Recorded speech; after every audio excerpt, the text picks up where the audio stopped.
all of that was on air.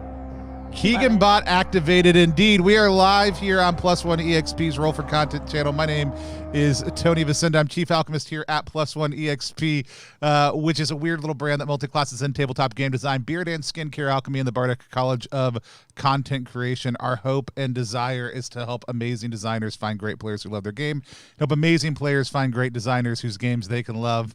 I love watching y'all do the motions every single time, to the point where now whenever I do it for anybody else, I'm always looking over to see if other people are negging me, like mouthing live on stream also too.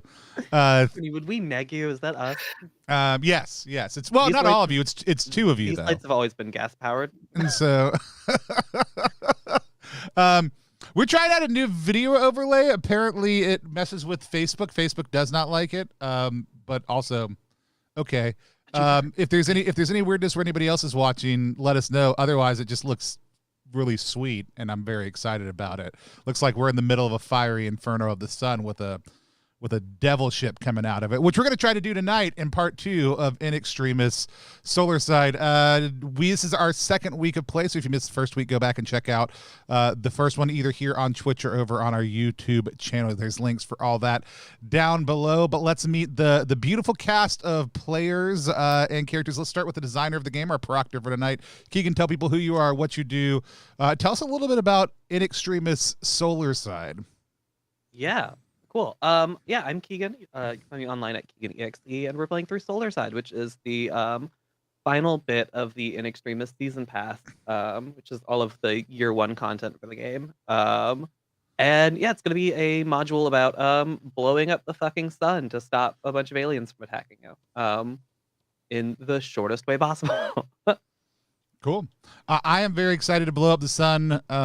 It's not the first time. It probably won't be the last time we do that on stream, but I'm excited to do it one more time with all of y'all. I'm looking forward to playing it there. Let's hop over next to Sammy. Sammy, why don't you tell people who you are, what you do, and where they can find you online? I'm Sammy. My pronouns are around somewhere. On the Twitter, I'm at Goddess Sammy with one fewer S's than you might expect. I'm the GM over on the Greasy Panda Gaming Podcast, which can be found wherever podcasts appear. Awesome. In the game, I'm playing Adaban. She has a sword and biceps. And what kind of necromancer is Abaddon? Adaban. We'll all get it right. We'll all get it right one day eventually. Well, I have a knack for naming my characters something that's impossible to pronounce. It's a running gag, really. But she is a muscle witch. Awesome. I'm just rewriting it out as 3 separate phonetic words, and so yeah, that's what I have to do a lot of the time. I also got a little bit distracted. I'm not going to lie by it, because I clicked over on Twitter to grab the tweet link, and then saw Sarah's retweet of this and was like, dang. Speaking of which, Sarah, why don't you tell people who you are, what you do, and where they can find you online? Yeah, hi, hello. I am Osarix Franco. I do ttrpg content all over the place, just all the time. You can find me Twitch, Twitter, TikTok, all the places at Osarix Franco. My pronouns are she, her. And today I'm playing Diriel, the Dirge Bard class, which is a class that I got to write with Keegan, and I'm very excited, and it's been a whole heck of a lot of fun thus far. We I believe last week kind of universally agreed Diriel is really the protagonist. We are all accompanying Diriel in this story. The level of competence that Diriel displayed was tremendous. The rest of us were at least mediocre. Some of us were not. Aaron, why don't you tell people talking about not Aaron what you do, where they can find you online, a little about the character you're playing? Hi, I'm Aaron King, and I'm bad at games. I'm playing Barnes the Comet. I have failed a number of roles, put myself in a number of bad situations, but I'm not here to keep the aliens out of the sun. I'm here for some personal revenge against the sun. I'm a game writer. I just released today a game called Against the Bomb, which is part of the Together We Go jam that Tony and Keegan are running.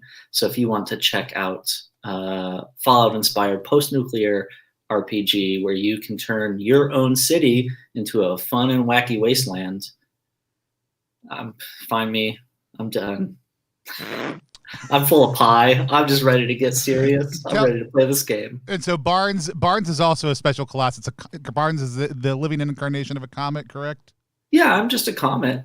Just a comet, just trying to make it through the day. Third Joe says, what pale person hasn't dreamed of revenge against the sun? And also, I hope Clove is watching in the chat right now. I'm going to call them out if they're not, because we do need that kill count for how many suns we've destroyed so far. And so, with that said, I am playing as Barbatus, which is the I'm a reliquary, so I am playing as the remnant item that my character left behind when they experienced true death, but decided not to pass on the veil, but became a weapon that could be wielded by other necromancers. I am vaguely sentient. You're going to hear a lot of whip ASMR. There's going to be a lot of weird hair stuff that happens around me. I am a like 9 or 10 foot long whip of braided beard hair with bone studs and a corvid handle. I also now, having leveled up, this is what I've decided I was going to do. I have one silver bell attached to my handle that I may have pulled off of somebody's waist last week when they weren't looking. That's part of my level up features. I'm just going to take abilities from the people who have me. They get to keep those abilities, but I'm gonna like learn them while I'm with them and be like, yeah, this is cool shit I can do now. And so yeah, you can hear me directly when you're talking, but if you ever hear me doing weird whispers, that's just because I'm talking to somebody who can't clearly hear my character. But right now I am walking around in the form of a giant Magdaw. Magdaw. You were close. Okay. That is Mad Dog. A giant mad dog. So I'm a giant bird whose dead body is stitched together by the hair of my whip. And that will last until its body slowly decays or until I use too many of its abilities and it falls apart, and then I'll just be a whip again. Yeah, with that said, we covered safety tools on our previous stream, so I'm going to hand things over to Keegan to take us into part 2 of Solarcide. Perfect. Well, as we get into part 2, does anyone want to give us a recap on what happened last session? I can do it if no one wants to. I'll try. Go ahead, Sarah. No, go for it, Aaron. I want Aaron to tell us. Tell us, Aaron. Well, my new ability is that I know a lot about the weird and ancient history of magic, and so I am ready to try to tell this tale. We, as a group, were sort of outcasts and weirdos and graduate students on the necromancer planet of Hecate, and we were recruited by a gun nun whose name I did not write down. I believe Sister Anna. Mother Anna. Mother Anna. And she has discovered that the evil bird people that have been troubling our solar system, the Corvus Dominion, have been coming through a portal in our sun, from a portal through their sun. And because we are expendable, we have been asked to go and solve this. Step 1, we need a ship. Because we are expendable, Suicide Squad style, under the radar losers, we have to sort of not necessarily steal a ship, but get one that no one will miss. We picked the ship Attila, the good ship Attila, which is an undead ship piloted by an undead crew, ghosts and zombies, I think. We had to fight some bird people to get there. I almost got blown up by a rocket. Perfect. Yeah, and we ended the session with the group staring down the Leviathan, which is the Attila. Aaron, we're going to cut that as a flashback, so next time you make a roll, just roll 2 extra dice on it. Thank you. Of course. Yeah, so we pick up, the whole group is looking at the Leviathan, the Attila for dry dock. A few things are immediately clear.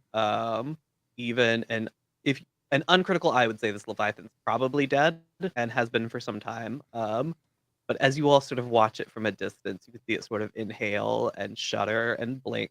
And each of you sort of knows something about it looking at it. So I'm just going to go around here real fast. Barbatus, you have a bone deep knowledge that you've been here before. You can't shake the feeling that you know something about this place, but this deja vu never really breaks into real knowledge for you.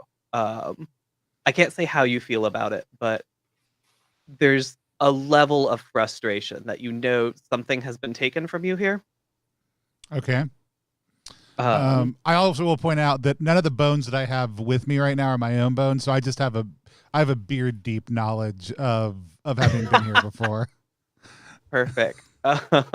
Adabon, your knowledge here is a little more interesting. You were trained as a healer initially, and then trained again as a necromancer. And looking at this ship, the level of rot on it is advanced. You know, there's not a way something like this could stand up to space travel on its own, much less leave the atmosphere of the planet. You've learned in cases like this, the best course is typically to cut away the rot and give it time to heal. But you also know you don't really have the luxury of time right now. You did take out a bunch of Corvus on the way in. There is likely a counterattack being planned. You know, time is sort of the essence here. I was also a colossally bad healer, so Extremely fair. But you're so good at the opposite of it. And so Anti-healing. Yeah, you're an anti-healer. Keegan, and just so people get the real flavor here, when you say rot, you don't mean like rust. You mean this is a giant space tick that has necrotizing rot, necrotizing flesh all over it. Cool, great. Just making sure everybody knows. We're talking a lot of pus, talking a lot of blood, talking a lot of spaceship juice. Diriel, you have an ability here. You should know, looking at something, if it is dead or alive. And as you approach the ship, you don't feel anything. This either means that the ship is masking its presence from you, which is sort of interesting in that it implies a level of magic you don't know something about, or there's something more complicated happening here, and I'm not sure you would know which one of those options is worse. And then finally, Barnes, you know the old and forbidden magics, and something that would be sort of immediately obvious to you, but not to everyone else, is that this ship is a revenant. It's the spirit of something dead possessing its own corpse. You would know there's an amount of power. It's sort of self-powering in that it is always dying and always providing energy for itself in that. But yeah, so we go from that to we are approaching the mouth of the ship. And it sort of like tick mouth sort of just like opens up as you approach it, and you can see there is damage around the opening of the ship. Someone has clearly tried to come in this way before, and they were rebuffed. But as you all approach, it just sort of opens up. Like fresh damage. Yeah, there's fresh damage. So we were told that the captain is a bit hard to deal with. Does anyone want to volunteer to be the sort of face of this interaction? Yeah, I got this. Look, of all the people here who have faces, you're the only one who doesn't. Actually, I you do now. Never I mind. do right now. You just right now. I'm in a giant counter argument. Yeah, he looks the most like a weird undead thing out of all of us. I also am in giant but I also currently do look like the enemy. Yeah. Diriel is gonna raise her hand and say, he's also technically Corvus Dominion property right now. I mean, not anymore. Well, not anymore, but if it seems that something tried to force its way in before, if it was them, I don't know. It could draw some ire. Yeah, you walk in the middle of the pack so you don't get ate by the thing. Do you have a bell for this, Diriel? To make uncomfortable conversations comfortable? No. There's no bell for that, unfortunately. Right. Therapists would be out of business if that were the case. Cold. Yeah. I think me and the captain here go way back. I got a really good feeling about our relationship. Diriel's gonna do the look at you and just no.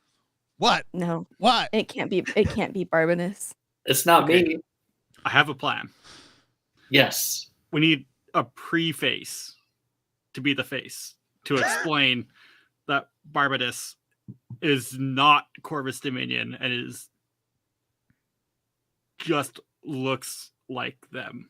A sort of And- herald to announce our presence. Yeah, and then Barbatus can do all the negotiations after that. Look, if you feel the Once- need to announce me, I won't stop you. It just seems like more pomp and circumstance than is really warranted, but it won't be the first time and it won't be the last time. You know, Barbatus- it's a darn shame. We left the red carpet in the trunk of the car that you blew up there. Exploded. And that did get blown up. Yes. That was your car, right? Or were you renting it? I'd rather not get into the details right now. That was a company car, established in canon, and they're not usually loud. happy This is a when those company things car. don't come back. Yeah. Barbatus is just like not. Barbatus can now talk out loud. Yeah, I And was so going to Dariel's say, just kind of like, I've heard so much from you in these past 2 minutes, Barbatus. More than I've ever heard before. Yeah, if you want, I can still do the other thing. No, I'm good. Thank you, though. I can just flex into using the necromantic force to resonate deep within the tympany Someone- of your ear. That'd be your Someone preference. wave your hand around when he's done doing this thing. Or I can Dariel's just talk like gonna- this. Yeah, Dariel will half smile and I can talk to the captain when we meet them, but I would very much appreciate any assistance you can provide. I'm here for you.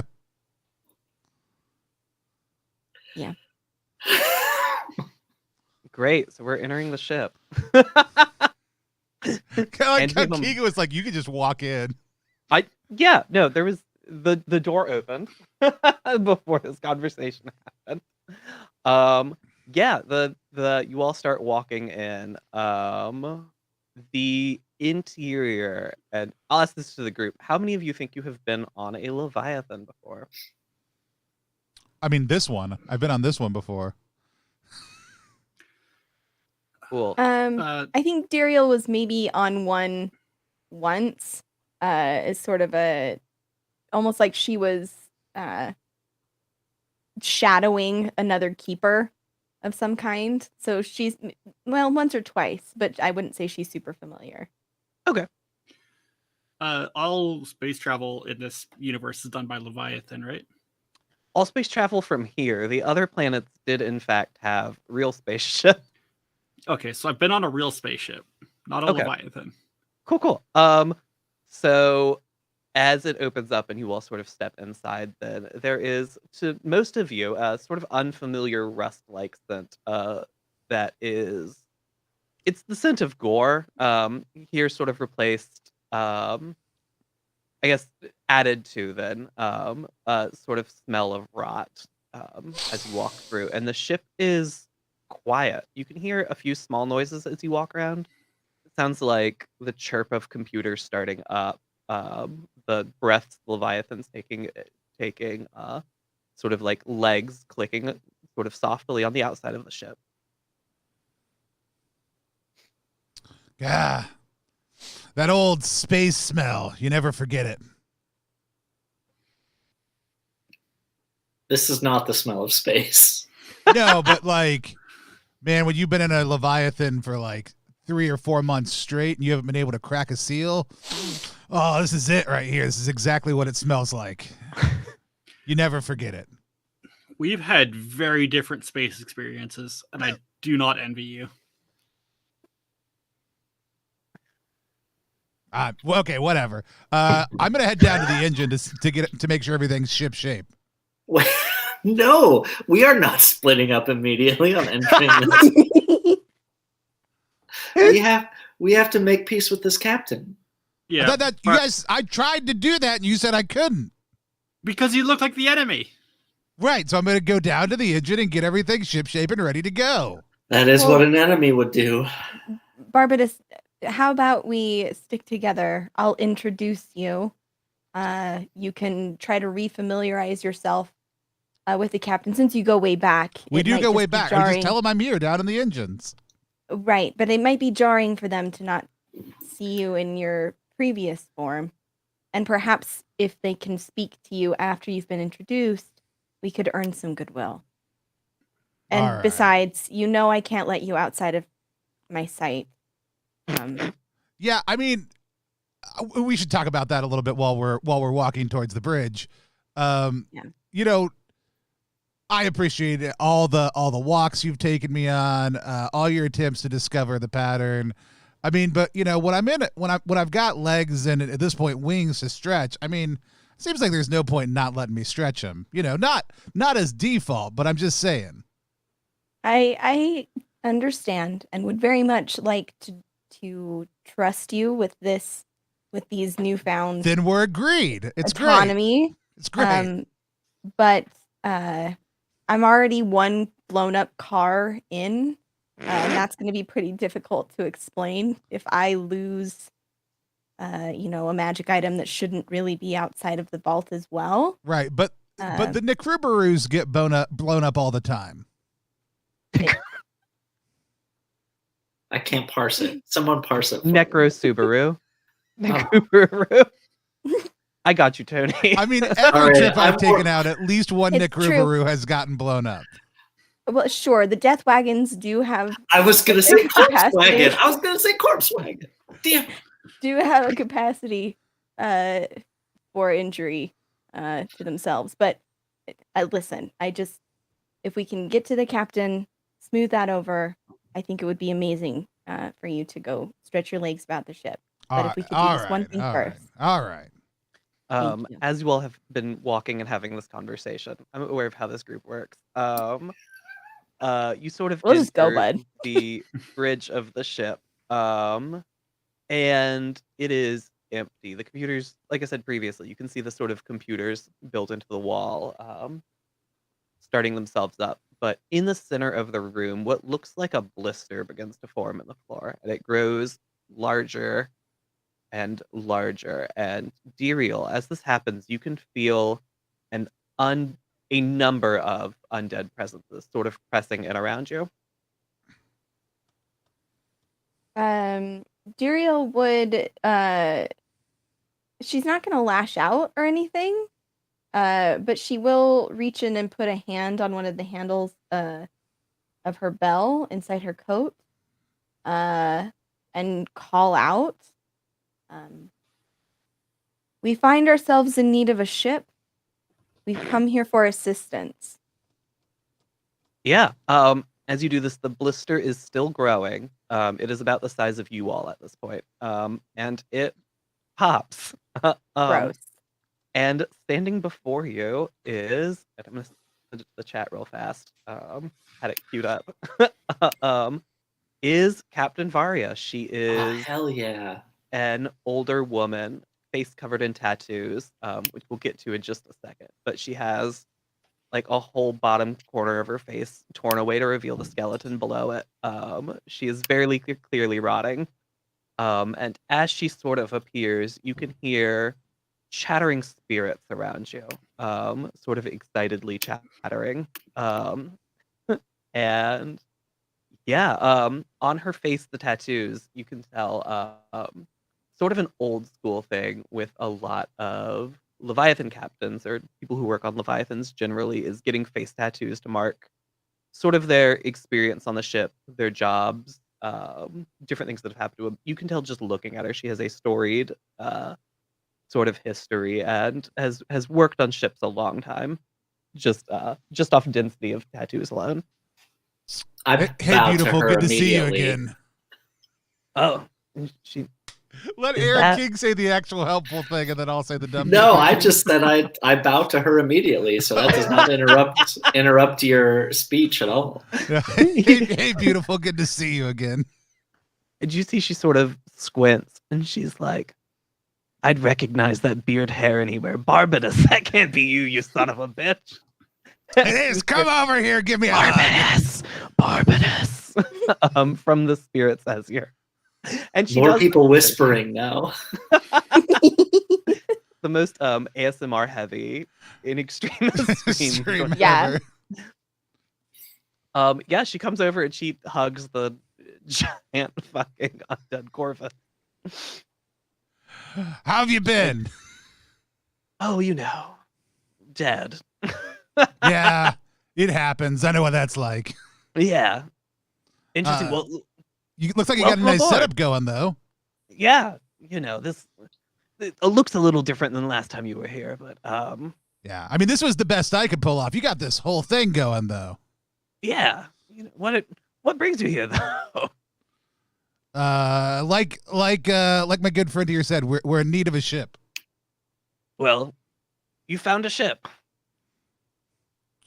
See, I told you guys this was gonna be easy. Tell her what we need the ship for.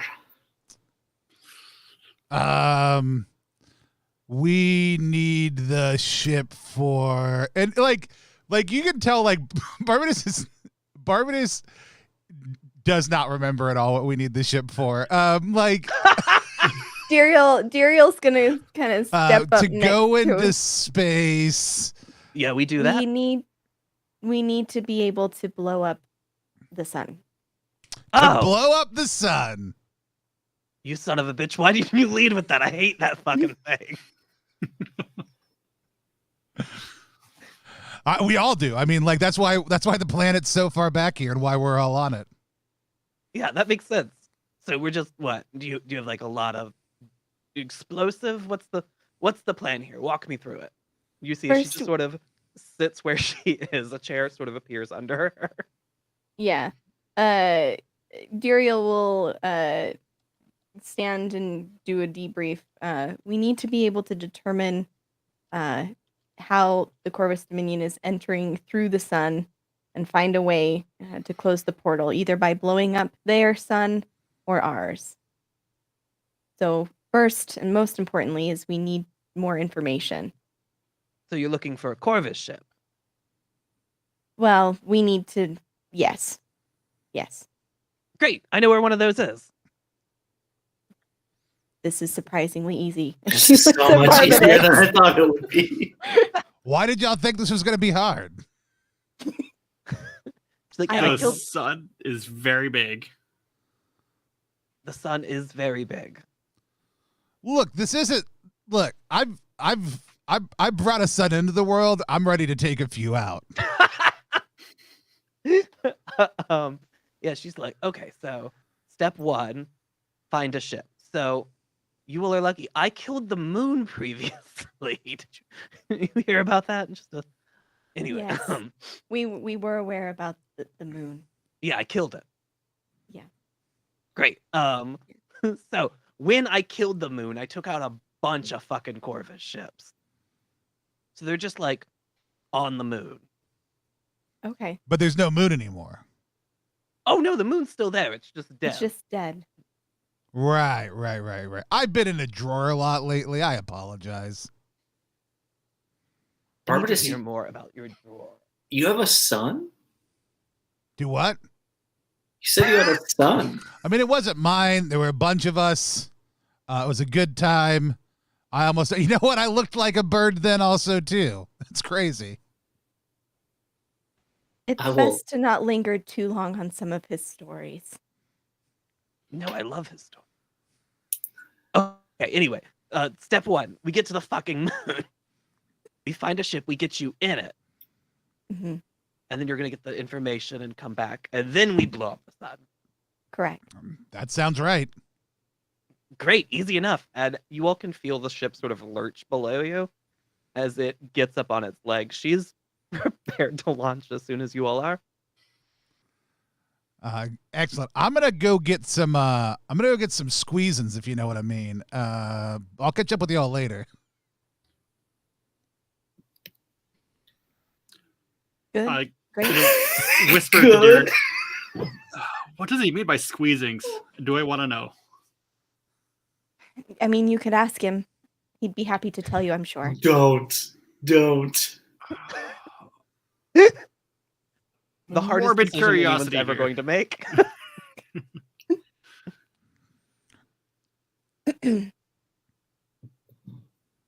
I'm So not we're asking. We're Yeah. not gonna ask. Okay. We're not going to ask right now. Mm, Got mm, you. Perfect. We're all ready for that cutscene. Yeah. The cutscene happens. We see the Attila, the ship you're on, head into space. The undead spirits in this place, doing their job. They're gonna get you to the moon. So we have a few options here as we travel to the moon. So a thing you all know about the moon is that when it died, it became very haunted.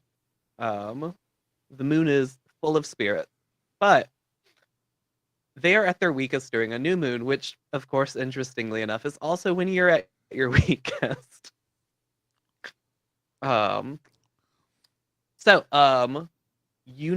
People have been sent to try to get into these ships before. They had a very hard time. Not much has been learned about them. They always went during a full moon when the spirits on the moon were strongest and sort of got chased away. Now, maybe you all are stronger than the people who went before. You might have an easier time. Maybe you go when they're weakest. I'll leave that up to you all.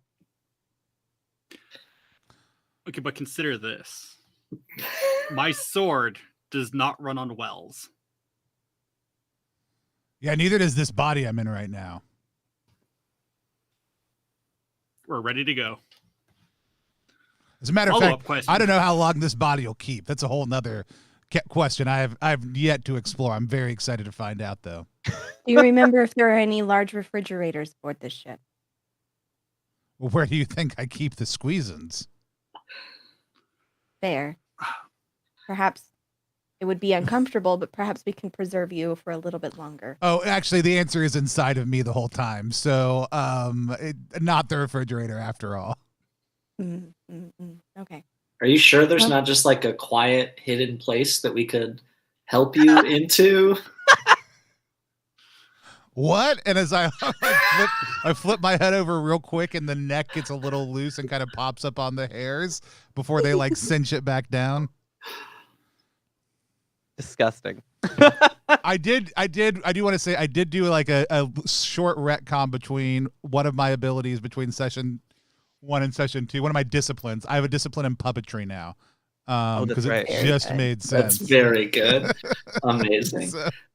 So, If we go to the moon while they're very weak, we leveled up in between sessions. So out of character, I have this new ability where I can make people like focus on me. So if we go while they're weak, in character, I will just say like, once released from the atmosphere of a planet, I can do a full comet shine. I've passed by this moon many times, and the spirits love to stare at me. It makes me very uncomfortable, but I'm willing to do it. And then you all can go and get that information we need, and then I will run away like a coward. So on a scale of yes to very, how judgmental are these spirits? There's a lot of them. I hate to...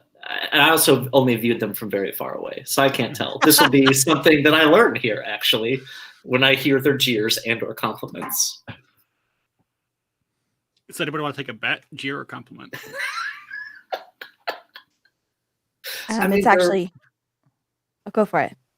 They're a bunch of like dead enemies of our people, right? So probably not very happy or kind. You would know the spirits on this moon are a mix of both the Corvus who died here, but also there were civilizations on this moon before yes. it died. Most of the people got out, but not all of them. So it is a good mix of the two. yeah. 50-50. Either way, there's probably still not very happy being spirits and all. I mean, I'm assuming they're going to be excited to see us. Like, I just like to keep things positive. Are there windows like out into space? As you ask that, you see a hole just rips in the side of the ship, and you can see out into space now. It's just really nice to be out in space again. I don't need to roll. It's just, I can see the stars. Mm-hmm. Do you all know, is your constellation out here? Is your birth sign? What were you born under? What? Like, the salmon sign or the drum. Go ahead and name all 20 of them. The salmon sign, the drum, the ant queen, the whale. Obviously, we're on a Leviathan. The sword, the skull, the jug, the fallen leaf. Oh, I'm running out here. And as you continue to name them, we zoom out. You quietly naming them in the background. Did we decide we were going to go during a new moon when they were weakest, or a full moon when they're strongest, or somewhere here in between? Barbatus is not inclined to dally, but also really, as much as they might think they have influence, as a player, I'm assuming everybody else is going to make that decision. I mean, we're already in space, so why Like, Barbatus stop is going to now? say a lot of things about what we should do and expect none of y'all to listen. Yeah, I mean, if I would say somewhere in the middle would be my vote, but like it Perfect. depending, like what are we at now? Like what would be it take to get to like easy mode versus hard mode? Yeah, it would be the new moon when they're weakest would be here fairly soon. If you wanted to wait till you were strongest, it would require a bit of a wait. Okay, I mean, I feel like moving quickly is probably more Duriel's vibe. So weakest is fine by me. Then we'd be at our weakest as well, True. metaphorically, not literally. Yeah, if we went straight, I'll say everyone would be at 6 wells probably. So not 6 quite your wells? weakest, not quite your strongest. Okay. Just a little weaker than usual though. Okay. Sounds And good. I, again, am very fast and willing to like pull their attention and just run around on the moon. You want any help with that? With which part? Just getting around fast. That used to be my shtick. I can help you out.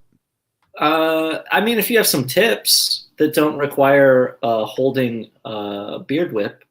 Oh, yeah. I just got my hands full. I have to carry. Swing on a lot of I things. just am Swing on a picking lot of things up. I just have to carry these things. 6 wells is acceptable to me. All in Okay. favor, say aye. Huh? Works for me. Great. As we approach the moon, then you Hey, all Keegan, control- I would like to have extruded 3 things during our time on the ship.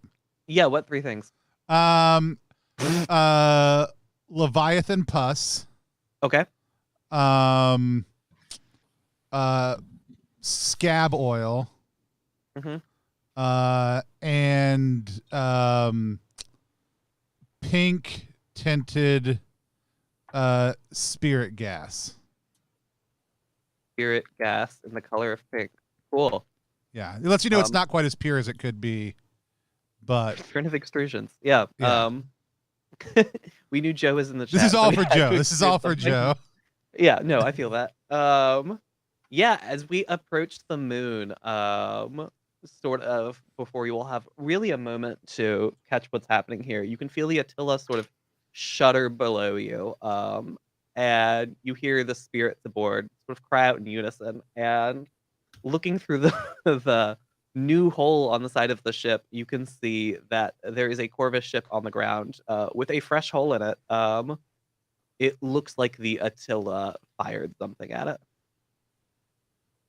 And you all see Varia sort of walk into the room, and she's like, "Oh, I made you an entrance." What a witch. Gah. It's been too long. Can I just jump out? You're welcome to just jump out. Thank you. I do it. Yeah, I assume you want to land somewhere like near the ship? I was going to land on the ship, but the ship is what we need intact to get the knowledge, right? Mm-hmm. Yeah, so I will just land near the ship. Okay. Trying cool. to just be as big and bright as I can be. Yeah, perfect. How is everybody else planning on getting down? Do we want to land our ship down near it? Are we all hopping out at atmosphere? Do corvids actually have wings? They do, but they're flightless. What about glideless? Are they glideless? I'll let you glide. Yeah, I'm gonna glide down then. Cool. By which I also mean, like, I probably haven't done this in a long time, and you should make me roll to see how I'm good going it to. goes. No worries. Okay. I'm gonna get back to you. What about the other 2 of us? Duriel's gonna look down from atmosphere height, and then back to the captain. Would it be too much trouble to take us a little lower, or is there a Oh smaller yeah, you can vessel just we take could one of the little leviathans. You see like a human-sized tick sort of walk out to you. Lil Leviathans. Little Leviathan. Yeah. She was pregnant, so we have a bunch of them. Convenient. Devon, do you require one as well? Yes, please. Little Leviathan sounds well, it sounds contradictory, but it also sounds delightful. The two of you, they both sort of get their legs around you and fly you down. Tony, you're trying to glide down though. And unlike Barnes, you are in fact not a comet. Correct. So I am going to have you make, let's call it a nerve roll. Oh, dang! However, will I make a nerve roll with your 9 nerve dice?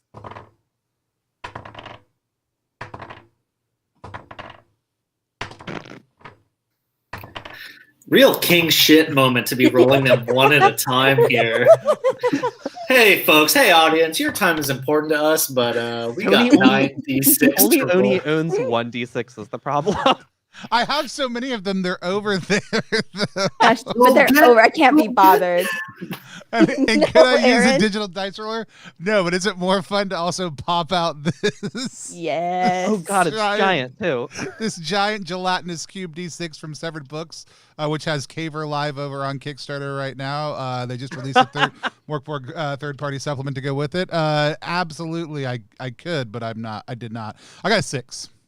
Okay, cool. Yeah, you're able to maybe not comfortably, but you do glide down. Yeah, I imagine it's a lot of falling until about the last 100 yards when I finally figure it out. Yeah, that's very much the case. That's why it's a nerve roll. We jumped out of the ship and then it's like, okay, I need to quickly figure out what the fuck I'm doing here. The big die in his mouth. We all get bonuses to our next. Do what? If Tony can fit the big die in his mouth, we all get bonuses to our next roll. Yes. No, I'm sorry, It's too no big. bonus. It's too big. If it was, if it was rounded, if this was a pool ball, maybe. But it's got these square corners. Like, We're gonna watch Tony die on a stream, and it's going to be correct for the game, but we're gonna feel bad about it. Yeah. We all have made it down. Barnes, you've made it here first. You can see there are a number of spirits that have on the surface here who have at least made note of your presence. Great. I light it up.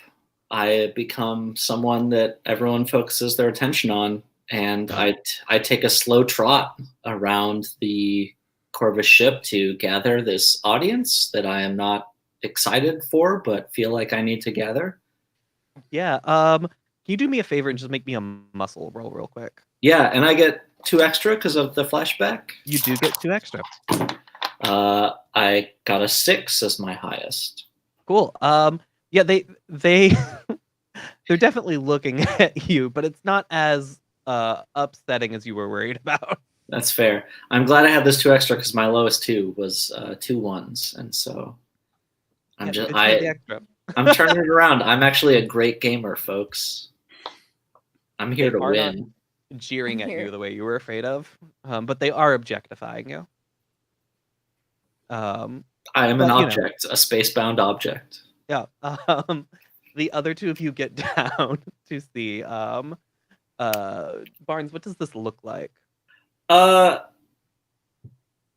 mean, the first thing I think of is like that moment of Shaun in Shaun of the Dead where Shaun just realizes they're all about to get eaten by zombies, and he just starts like standing on park benches and screaming and running around, and then all the zombies just follow him off and exit scene, pursued by zombies. Yeah. This is what the two of you come down to is Barbados landing after a sort of rough fall, but we caught ourselves.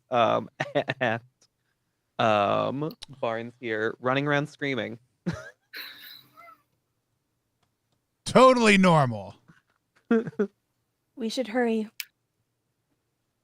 Yeah. And Duriel's just gonna immediately, like, once she touches down, try to move quickly and quietly up into the ship. Okay. Yeah, you can see there's the hole left behind from the shot Varia fired off. Is that the direction we're headed? I'll move quickly, but I'm not so good at moving quietly. There's a lot of me. Extremely fair. Luckily, you don't have to worry too much about moving quietly with what Barnes is doing a little bit from here. Yeah, as you approach the ship, you sort of get a foot into the ship, and it is cold. It's sort of like stepping into death. You know that what lies beyond this point isn't entirely real, but it is going to involve. It's going to be uncomfortable, at least. Drink some of this. It'll keep you warm. And I hand over the pink tinted spirit gas after I down like a third of it. 1, no. 2, I'm glad I got my jacket for this stream. Cool. Yeah, we start to climb in through this hole, and you will enter directly into what looks like a failing, like, church. The walls are covered in a like flaking stucco art, and you can make out the Corvus fighting on it. You can see there are some sort of like humanoid figures that they're fighting that are just based on the size of the Corvus in it, a little larger than like you all would be. And they're in pitched combat with the Corvus in this art. And you can see they have like flaming swords, guns, and shields. And they're meeting the same sort of Corvus in fight like you've seen hundreds of times. Duriel, here you go. Take a nip. Take it just a little bit. Just knock it back. It'll keep you warm. Are you sure? Yes. This is like every party I went to in high school. I just drank some. Yeah, but no. Duriel will take it, and like she'll go to drink some of it. Yeah, she's gonna trust him. Go ahead and make a muscle roll for me. Okay. Hell yes, this is how you play role-playing games. 1 muscle. This is it. I love it. That's a 4. So. Okay, cool. I definitely know the success ranges in my own game. That's mixed success. Okay. That's a mixed success, yeah. You can feel it's gonna keep you warm. You don't have to worry about being cold in here. It does burn out. That you're gonna take a damage from that. Okay. Yeah, you'll watch as Duriel winces as she drinks the Yeah, substance. it burns good. And we'll kind of clear her throat and hand back the vessel that it's in. Thank you. Next time, a little more of the warning. Is this your first time? Yes, it's first time drinking Leviathan goo. We got to get you out. We got to get you out more. It was. I want you to know that wasn't Leviathan goo. That was spirit gas. Yeah, but I wasn't gonna correct. She doesn't know. I wasn't gonna. I knew. I was silently judging, but I wasn't gonna correct. Yeah. Duriel will, again, very like, okay, Barbatus, and like, continue to try and move deeper into the ship. But she is gonna pull out her sword and have it actively on hand. And she'll pull out like a bell, but she's gonna hold it with her fingers inside so it can't ring. Okay, cool. Yeah, as you all head deeper in, you can see it would take looking at them a little better. You can see there are some more bits of like flaking stucco art on the wall in here. And you can see in the distance a room sort of looks like a hallway from here. And you can see it glowing a like soft green color. That seems totally normal. Let's go check it out. I don't have any other ideas. Are there any sacred looking relics around in this space? You said it looks like a church. Yeah. Yes. Go ahead and give me a. God, you have such good stats right now. Yeah. Which stat? I mean, normally no. Right now, I get to live it up. Yeah. No. Go ahead and make me a bone roll. All right. That's a critical success. Hell yeah. Cool. Yeah. As you look around, you can see a few things I'm gonna give you here. First of all, some of this art, as you get a better glance at it, is the Corvus fighting other things that aren't you all. You can see them fighting on like ships in naval battles. You can see what to us I would describe as like a cyber world they're fighting in.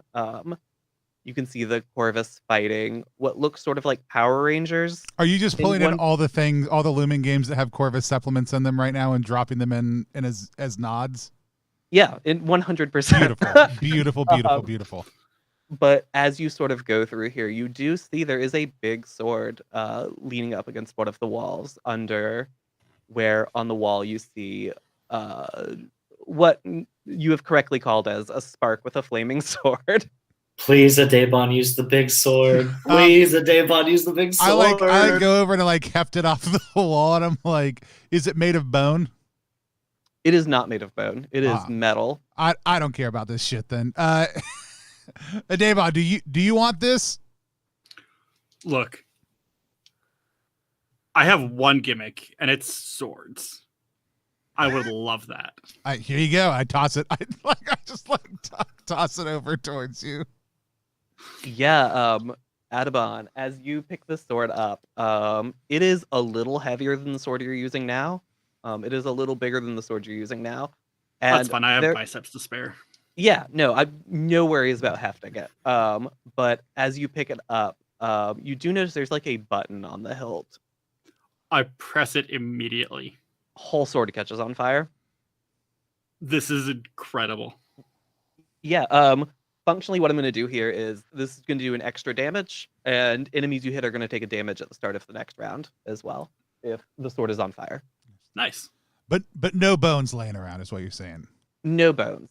Damn. No like old saints bones or anything. It's a no bones day. It is a no bones day. I desecrated this temple for nothing. You turned this temple for a sweet sword. Huh? What? What are you looking for, Barbados? You need a little... hold it up. No. What are you looking for? Oh, I was just saying if there are any bones laying around. What? As you all are having this conversation, Diriel, your ability is coming in like a lot of handy here. Yeah. Realizing. Something is coming up behind you all. Diriel was very interested in knowing what Barbados was up to. But as she's kind of asking, like, what are you... She's going to stop and turn back and look the way we came. Something is coming. We need to either prepare to defend ourselves or hurry on. Okay, well, I do have a fancy new sword. You know. And it probably has bones. Whoa. Tony, you got very loud. Yeah, you sound crazy. Did I? Yeah. Yeah. Weird. Like, truly clipping out of nowhere. Da, da, da, da. I don't know. So there loud. we go. That's better. Yeah. Can someone give me a nerve roll? I'll let whoever wants to make it. I'm gonna insist that Barbados does, because Barbados has 50 nerve right now. I only have 9 nerve right now. Everyone hold for 20 minutes while Tony rolls.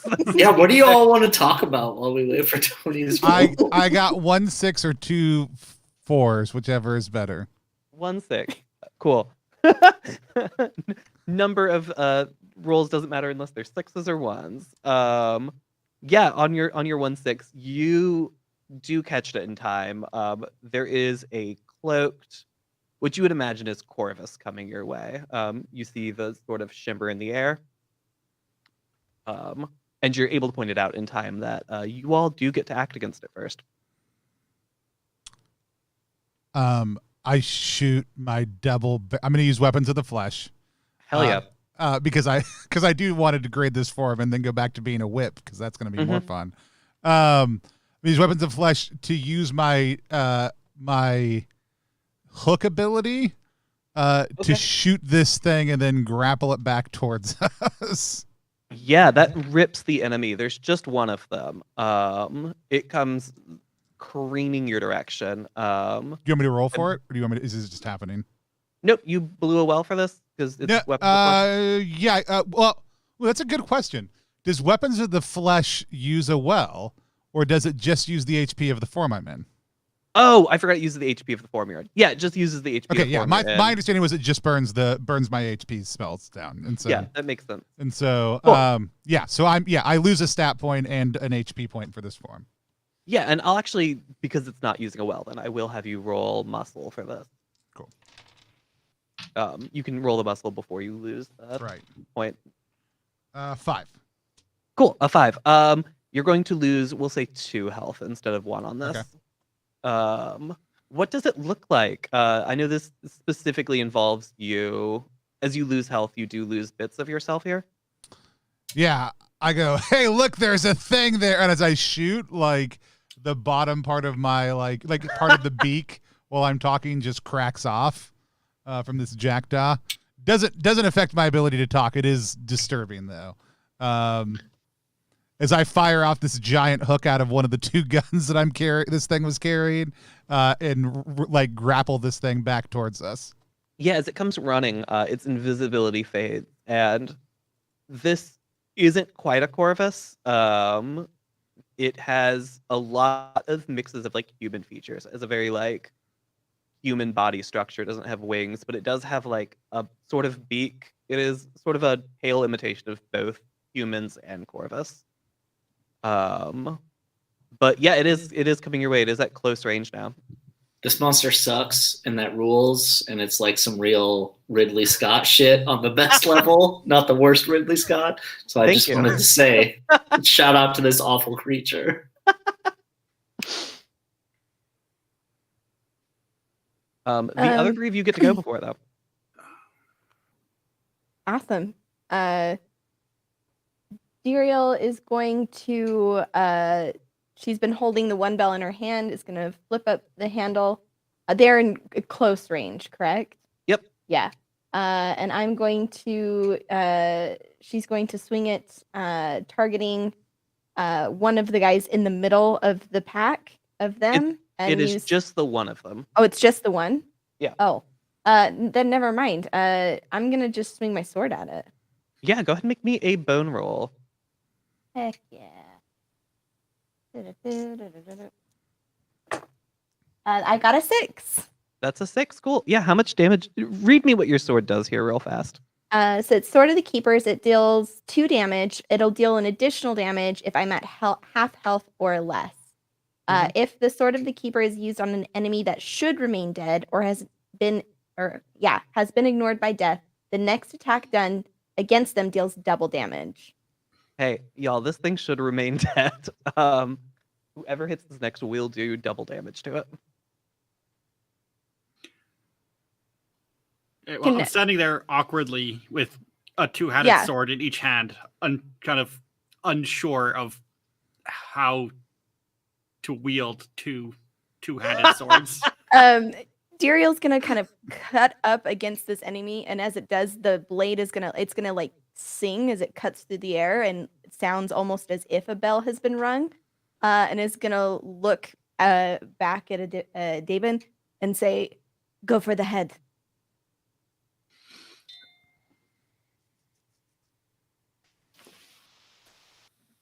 And I'm gonna go for it. Go ahead and make that muscle roll. I know how you function. I thought you were just gonna like. I know, scissor blade. That's a 5. That's a 5. Cool. Which sword is this? Is this your old sword or your new one? I'm gonna use my old sword. I'll pick up the new sword in a hot second. Okay, cool. So instead of doing the usual 2 damage, that will deal 4 damage to this. A not insignificant amount of damage from you all so far. Barnes, what are you up to? I'm still outside, right? Running around with some spirits. Oh, my bad. I assumed you joined and came in with the rest of the group at some point. I can suddenly run in, Yeah. panting, out of Fast breath. I mean, then I think it's got to be that I accidentally just meteor dash into this baddie, right? I'm just like, I am describing how I like was preaching the good word to these spirits about how we're hopefully gonna get rid of, I don't know, something bad, and just trying to distract them and being scared. And then I feel like I did it, and then I run in. I just burn a well, and so I had taken those 2 extra abilities outside of my class. I did spend the last 2 XP on upgrading this one and the takeoff. And so just 2 damage, I burn a well. Cool. Yeah. This kills the thing. I'm so sorry I took the kill from you. It's all good. Let me write something down. I'm sure it won't come up. I I'm know I haunted. only write down things that I don't care about. Yeah, it truly does not matter. Just give me a second. My marker died and I had to have Joe go get me a new one. Keegan's writing Bird Ghost Kisses Barnes Act 3. I am in fact writing my bird ghost erotica on this whiteboard while we play. It's a very good call from you. Yeah, you dash into the room and straight through this creature, and it ceases to exist more than it dies. But as you dash through it, you all do hear like laughing through the room. Yes, indeed. That sounds bad. We're supposed to get information out of this ship? Yes. We need to find a command station of some sort. The glowy green bits are over there. Yeah, and now that you all are a little closer, you can see the thing glowing in this room does appear to be, there are vines and impossible like glowing plants sort of lining this hallway up ahead. And as you will see it, there is a calm feeling that washes over you all.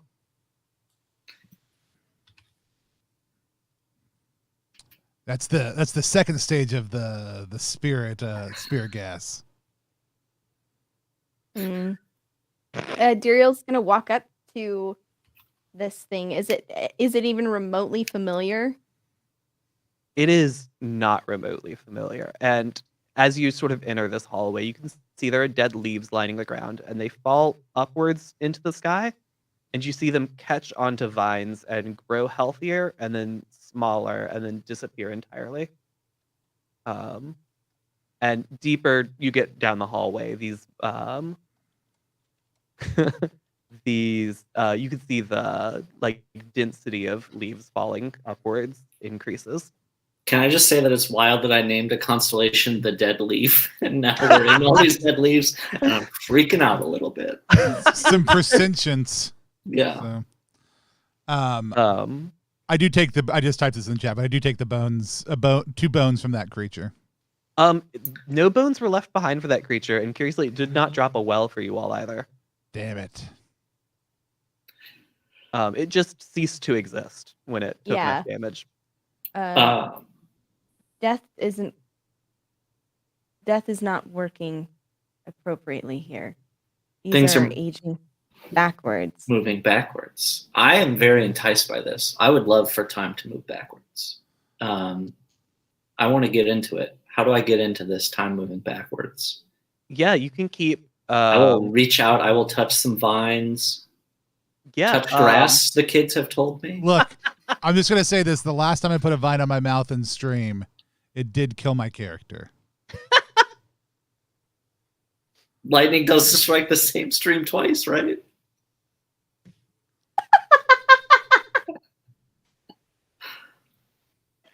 Oh no.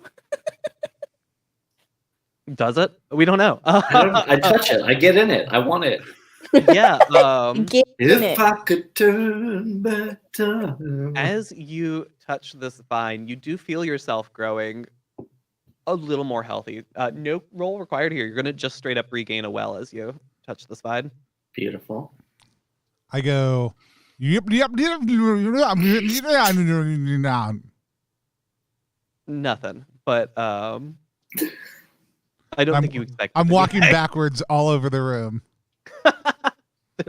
Still nothing. It is a hallway. You could just keep walking down it. Yeah, Dariel's gonna keep walking down it after seeing Barnes touch the vines. Though,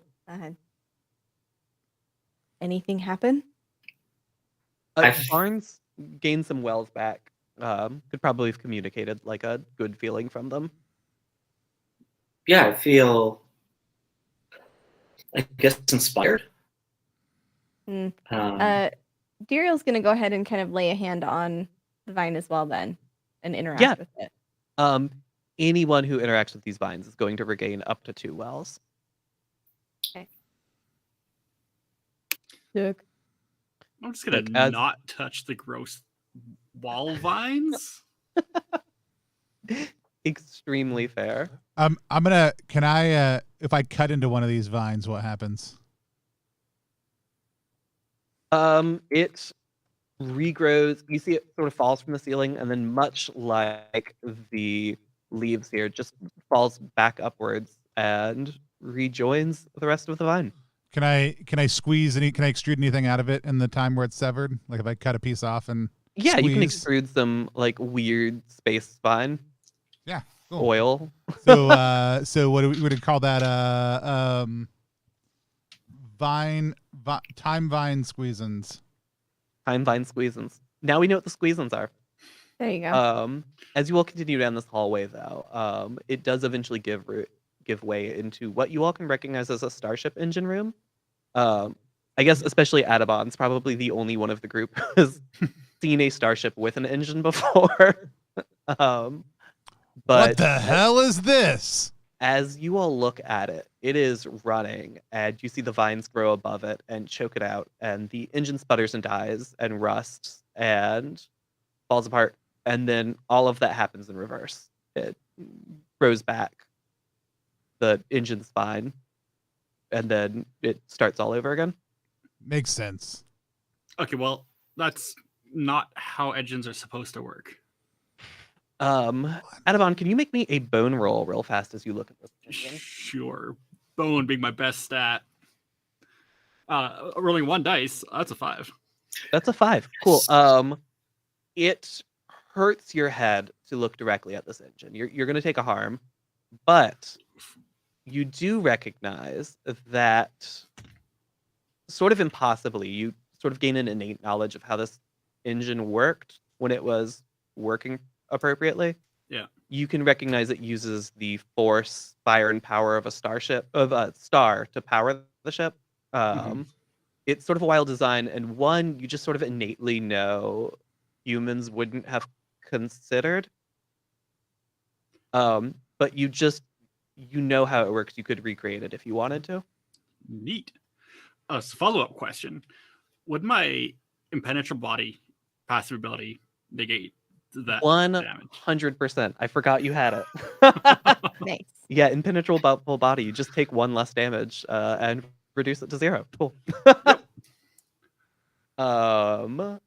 As you look sort of beyond this room, you can see there is a room full of what looks like star maps and communication systems, just a little further from here. And as you all approach it, we're gonna take a break real quick. Dun dun dun! We are currently playing In Extremis Solacide, the last addition to the season pack for In Extremis. You go check it out. All things In Extremis over at ttrpg.link/IEGame. We're gonna take a 5-minute break. Go take care of ourselves, take care of each other, and ask ourselves the question as we do: what would you do for a Klondike bar? We'll be back in 5 minutes to play some more In Extremis Solacide here on +1 EXP.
Let's go. I'm so sorry to be that person. No, Let's I was let's. about to do do it. it. And we are live here on Plus One EXP's Roll for We're Content flying channel. through In Extremis like a greased body on a Schlitterbahn slide.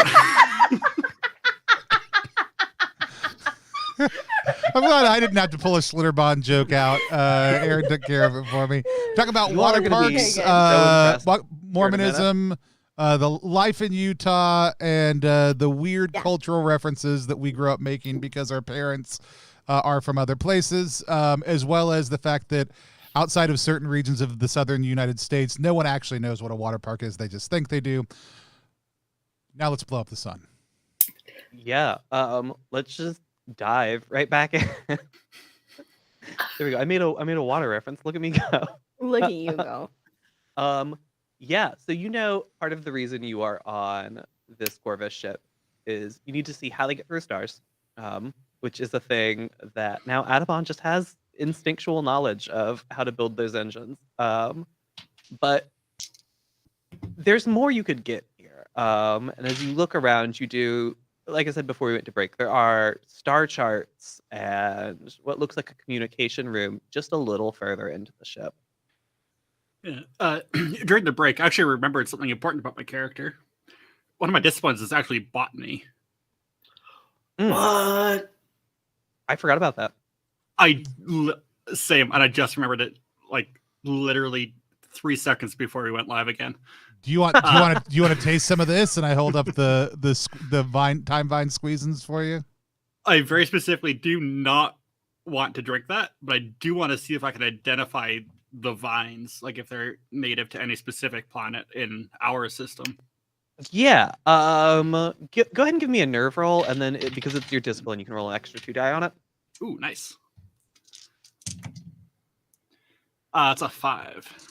That's a 5. Okay, cool. So what I can tell you is just immediately looking at it, not like taking the time, which would require a bone roll, not taking the time to really deeply study it.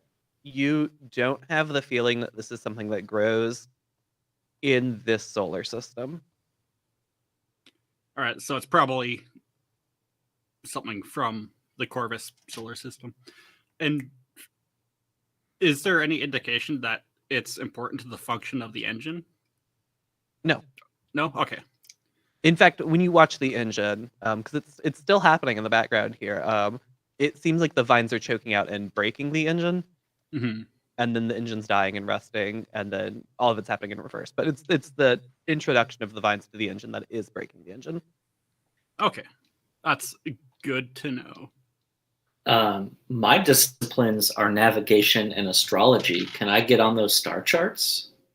Yes. So as you head to this navigation room, you are aware that as you go deeper into the ship, you are stepping further into this sort of position between like life and death here. You're stepping further into, amusingly, the river. A thing I had written before we talked about Schlitterbahn. But taking a step in deeper, you're we'll say like ankle deep essentially, and right now you're gonna have to get up to your waist here. And the river, like my understanding of this river is that like time and the states of life and death are becoming strange the deeper I go into this. 100%. I am still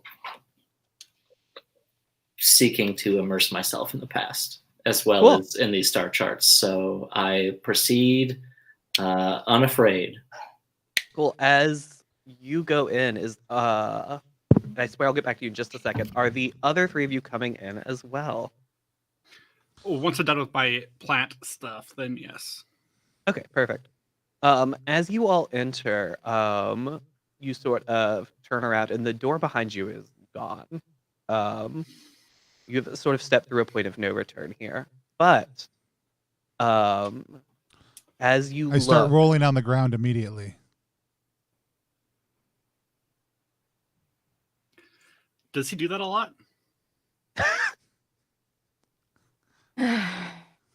Barbatus, Yeah. what are you doing? Anytime door disappears, big, powerful enemy is going to be right behind you. You got to kill it beforehand. Best way to survive that Elden is just to Ring start rolling style around rolling. I'm on the ground. I was this in my head. It was like a stop, drop, and roll. So you were like rolling sideways, not like Look, dodge whatever I got to rolling. do to avoid this boss, I'm going to do. So stop, drop, and roll, tactical roll, whatever it is. Great. As this is happening in the background, Barnes, can you go ahead and give me a let's call this a bones roll as to study these charts, and then you can add 2 die to it. I got 3 1s and 1 4. That's a success. It's a mixed success. As much as I Yeah, hate to say it. real mixed. Wait, but 3 1s means critical miss, right? Only if it was a failed roll, and you did roll above a 3 on the other die. Okay. Ooh. So I will say this: as you look over these charts, you can tell they are written in the Corvus's language, which is a language we have not broken yet. But as you look at them, you understand what all of this writing says. You have become, between the murals you saw previously and the star charts, you've become aware that the Corvus are like 100% fighting a war on 100 different fronts right now. But more importantly, you now have the knowledge. You could recreate the sort of paths they use to get through the systems. Cool. And they've just been here for like a few years, right? They've been here for 1 year. 1 year. Okay. Great. I feel ready to leave then. You see this Their word charts right? don't You see this word reveal- right here? I point at the screen. It sounds like this.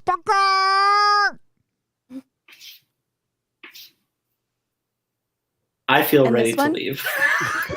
Duriel's gonna point to the next one, and this one. Chip, chip, chip, chip, chip, chip, chip. Fascinating. I mean, I don't know what they mean, but instinctively in this body, I can make those noises. I know how to say them, but I don't know what I'm probably. I mean, that could have been profanity. I apologize. Do you feel like this body remembers any like poems you were forced to memorize as a youth or anything? Let me see real quick. Try to get in touch with the body. Yeah, please just take Yeah, a few seconds to try to get in touch with the body. Please make me a bones roll real fast here. I rolled 2 fucking sixes right off the bat. I'm sorry, what was that? I rolled 2 6s. Oh, I thought he was speaking in the bird tongue. Oh, The You first have- 2 things I rolled were 6s. you have perfect memory of the life of this creature. Oh, You remember- Keegan, please tell Tony a poem that he remembers. Absolutely not. If in the chat you want to write a poem Tony remembers, I would love that. But I'm not doing it live. It doesn't matter because here's what all of a sudden comes out. All of a sudden, Barbatus looks up, steely-eyed into your eyes. It's a cutscene.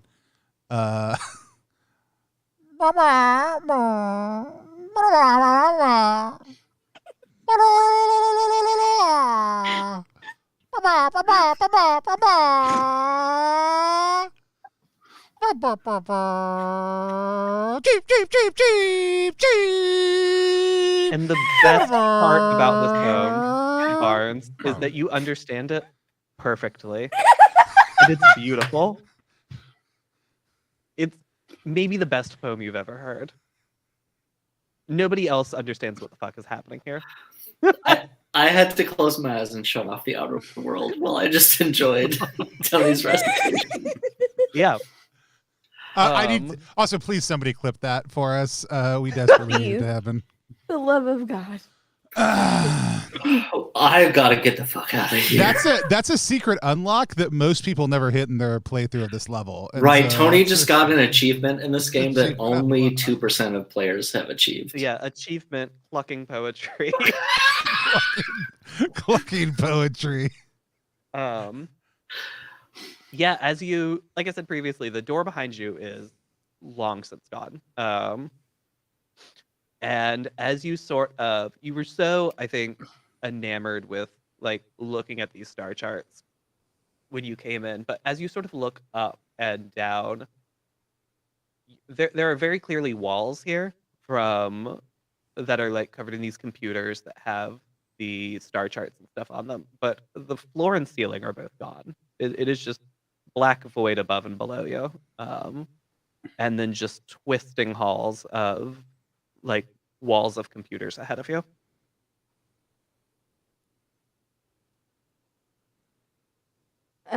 If we're ready to leave, there's the whole like backwards vine deal is still not sitting with me quite right. Like, I get that we're like on the dead moon and like stuff is weird, but Duriel's gonna be trying to use that passive sense to try and figure out at least an additional detail of why death isn't flowing in one direction here. Because like if something bad happens, like is this a okay now mad dash back to the ship kind of deal, or can we, just any additional detail? Yeah, give me a bones roll real quick. Excellent. There's a 6. That's 6. Cool. You are aware, as I've mentioned, we have stepped into this river, and like a river, you have been pushed deeper in than I think any of you imagined you were going. I wouldn't say you're dead yet, but Duriel, as you feel around with your senses, you're definitely not alive anymore. Okay.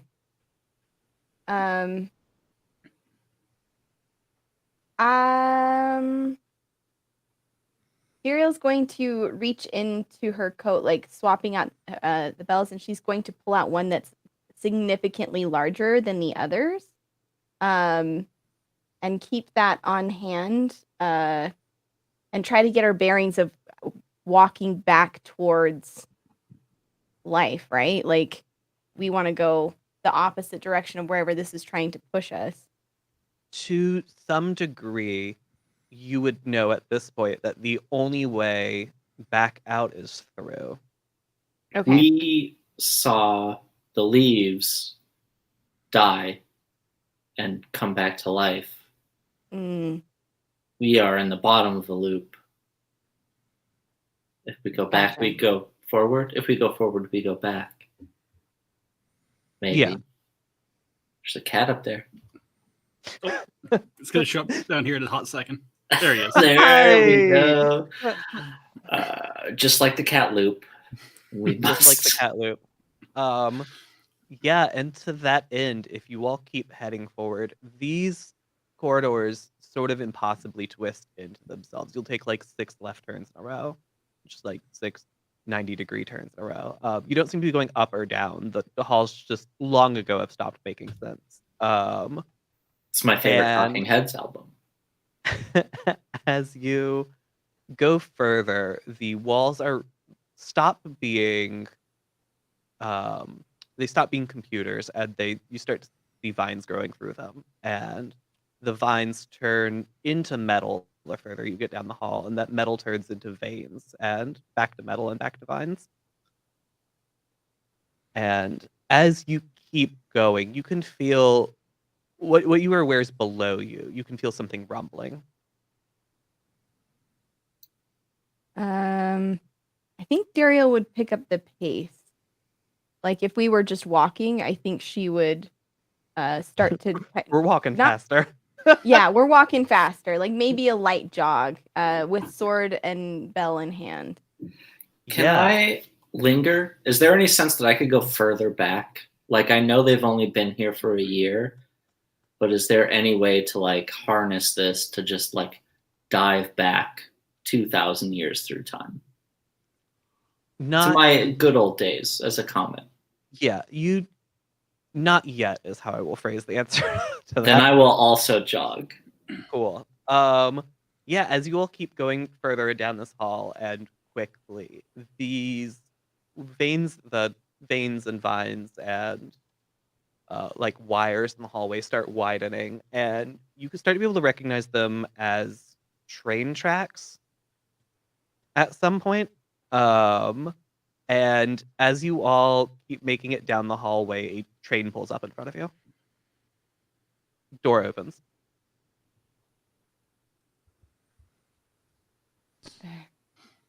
I just Muriel's keep. gonna- I go in. Yeah. With my impeccable knowledge of spaceships, this Mhm. is not right. This is not right. Are there any markings I won't even on make the you roll for train? this. This isn't how spaceships work. Are there any markings on the train? Nothing you can really make out. Okay. Yeah, Duriel's going to step up into the train as well. Yeah, as the group All aboard. steps into the train, the doors close behind you, the train shudders to life, and you all launch further in. As this train car starts moving, the train itself, the like fairly small car you're on, starts to grow, and you're aware of 6 other presences on this train. And as you all sort of look around at them, they have your faces on them.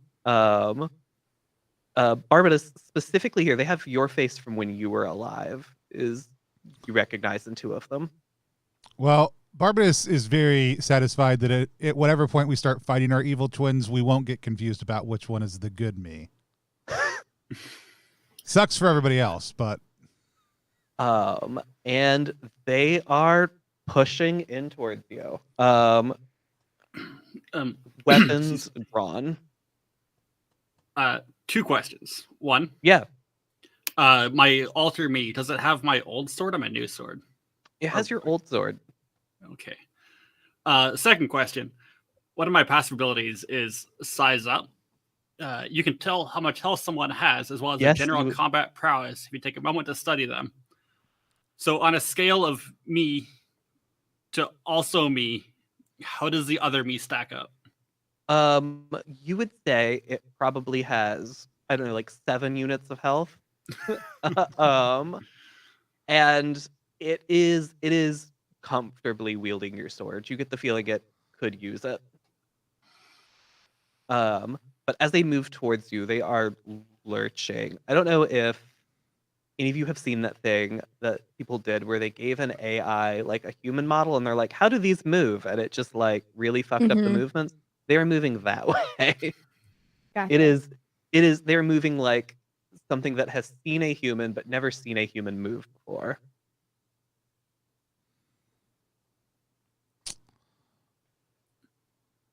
Gotcha. But I would say they are all at about mid to you and Excellent. closing in. I pull mine close to me with my giant hook gun. Yeah, you go ahead and make me another. We'll call that a nerve roll. This is first thoughts. There is a part of me that's like, I could get my body back. That's a critical success. Getting your body back, like that's some good annihilation shit. Like coming out of this change state as the old you is real weird, and I'm into it, and I'm happy to support it if you want me to. No, because this body is also significantly stronger than that body. So is that a weird thing for you to realize, like, oh, I'm better as a freaking bird zombie than who I was in life? Do you miss the life?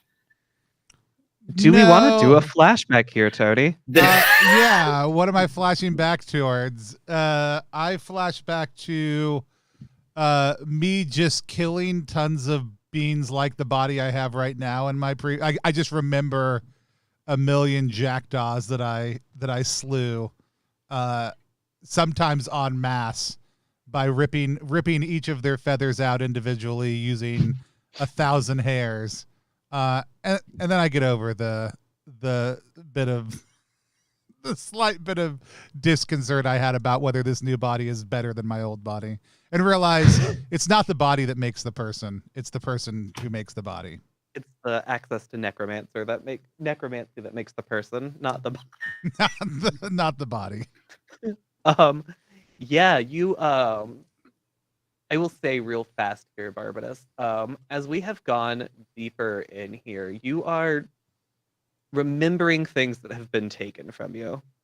When you came back as a reliquary, you lost a lot of your memories. And as you're going in, the bluster of pretending you remember things is sort of giving way into actually remembering things, which is just a thought. But flashback, next time you make a roll, you'll get an extra 2 die on it. But you did get a crit on that. So I will say, what does your normal gun, like, what damage does that do? It does 3 damage and then hooks them and pulls them close. Yeah. Okay, cool. So you're gonna do a significant amount of damage with that. And you pull it in, bring it in close. And I bite its head.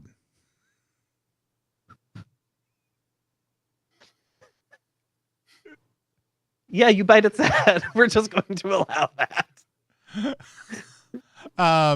I think I just start eating the old me because that's probably about all of its health points. And so I think I just start consuming the previous me. I'm going to allow that. You'd completely devour yourself.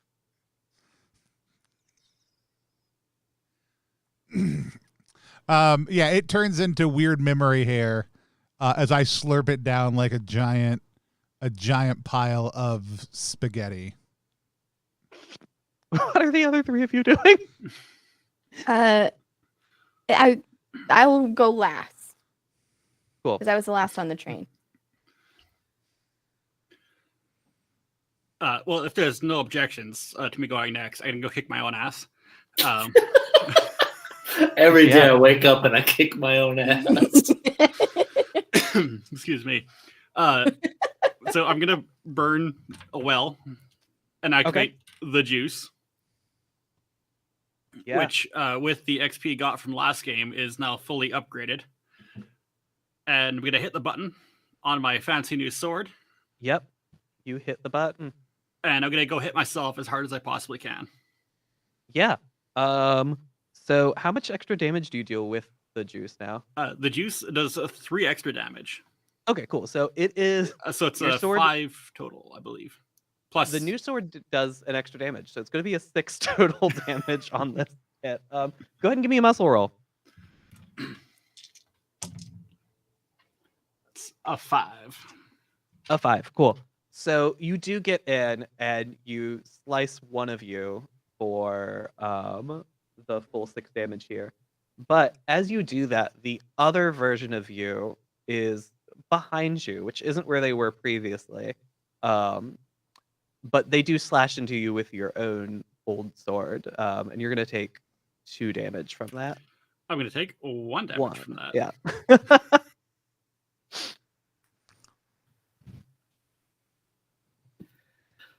Since Duriel is going last, that's me. That's you. What are my old me's? How old are we talking? These are the version of you that landed on the planet. So they're old yous, but they're not that old. They're worthless. They're worthless to me. I don't care about them. This is just a tiny space. I'm very limited here. Mm-hmm.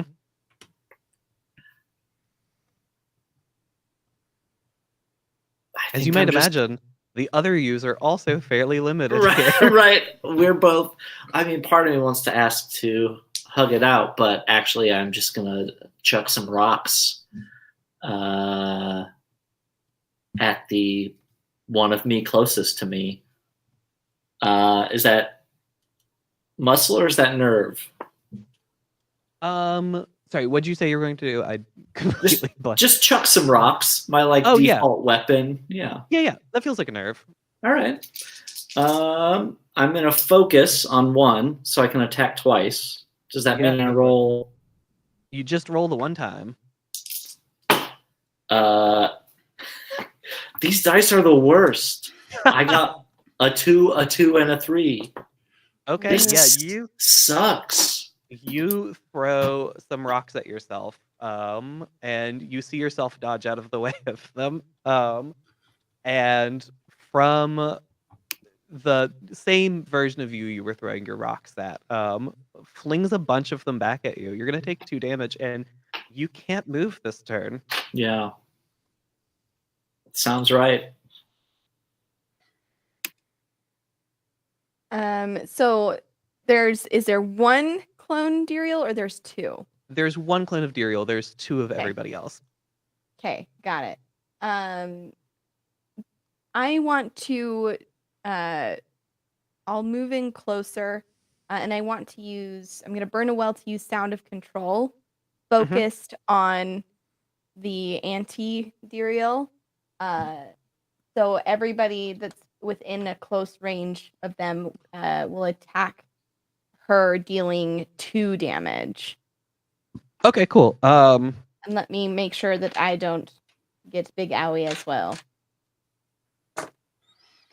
Oh, heck yeah, that's 2 6s. Hell yeah, you don't get a big owie. I'm gonna give you something else here in just a second. But Awesome. yeah, you see the one of Barbatus and 2 of the Barneses, both the Barbatus shoots a beard whip out at the clone of yourself here, and then you see a bunch of rocks fly in from the 2 barns and completely demolished. Okay. I then want to because that was burning a well, I still have an action with my sword. I would like to turn to one of the barns, kind of seeing my barns kind of lose his footing, to try and cut down the one that's the most immediate threat to them. Yeah, I will say, and you can argue with me here. This feels you were focusing on one enemy and it's gone, and this is very much like turning and running over. This feels like a nerves roll to me. I also, it's like the total, like, you turn around, it's the Spider-Man meme of like, we're pointing at each other, like, I'm the real Barnes, that's the fake one. Yep. That's the highest I got was a 3. Womp womp. Yeah. Duriel kills me. Duriel kills me right now on accident. It's an accident. It's on purpose. Dun dun dun. No. What actually happens here is you see when you run towards Barnes here, the fake Barbatus looks offended that you didn't consider him a real target and goes to attack you as well. You're going to take 2 damage from him, and also you can't move. Okay. Got it. And that is it for the players, which means it's my turn. So we see. Oh no, that got lucky. The one that would really fuck you up died. We do see, sort of strangely, the Barbatus that's been putting the damage in here pulls a big hook gun out, like the one your Barbatus has, and does fire it at Barnes. You're pulled to close to over there, and you're going to take 2 damage from that. And then we see. Oh, perfect. Actually, what happens is then we see one of the Barnes is going to go ahead and meteor dash. So, Barnes, you're going to take 1 damage. Barbatus, you're going to take 2 from it. I am dead. I've managed to kill you every episode so far. Go me. 2 for 2. Excellent. Yep. And then the final thing that's going to happen is you can feel the trade starting to slow down that you're on. But we are back to the player's turn. I can't move until the end of my turn, I assume? Yep. Okay. Are we keeping it in order? Yeah.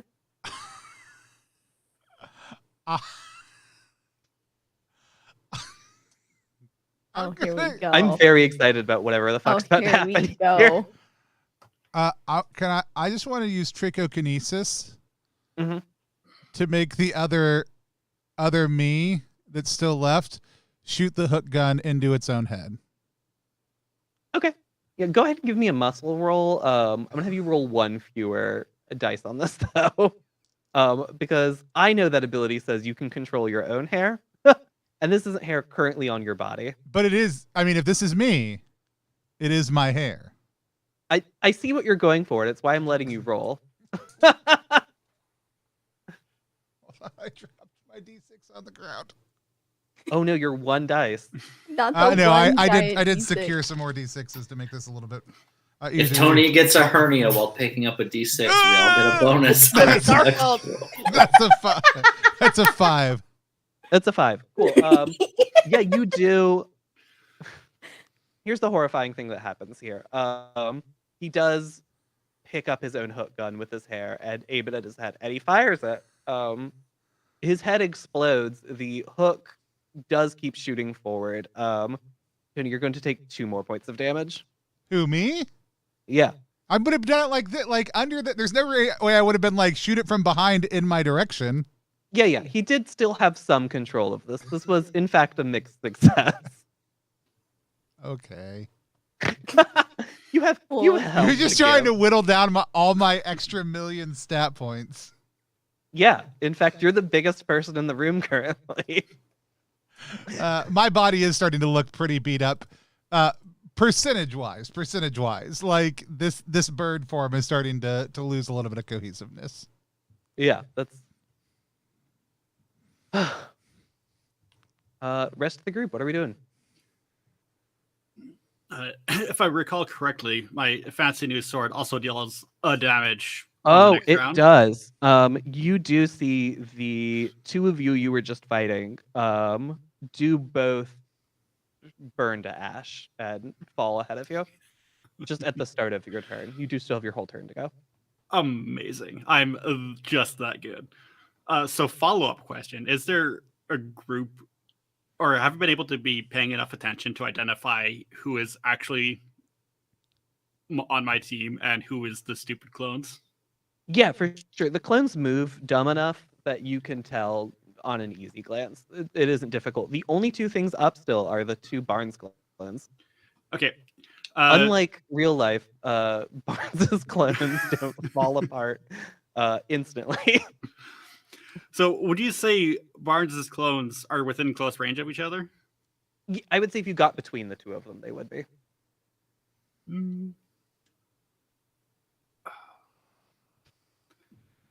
Yeah, okay, I'm trying to do range band math now. Yeah, no worries. So if you were on one side of it, one would be at close, one would be at mid. If you got between the 2 of them, you could have them both at close. Okay. I don't think I can use that ability then. So I'm just going to run up and bash one with my sword because the juice runs for 2 rounds. Yeah, sick. Go ahead and give me a muscle roll. Ooh, double 6. Double 6. Woo. Cool. Easy enough here. Could you describe what it looks like to your body when you use the juice? Like, is there any sort of visual accompaniment that goes with it? Yes. Have you seen Full Metal Alchemist? And do you know like the scenes when on the spot my mind just blanked? What's Armstrong? So kind of like where the scenes get really cartoony. And posing. Yes, it looks. Have I seen an episode of Full Metal Alchemist? Yes. Are we exposing a gap in my cultural knowledge right now? Absolutely. Yes. I have no idea what you're talking about. That's great. I can look it up later. Tony, you wrote a game about alchemy, and you haven't seen Tony, the most Full Metal Alchemist.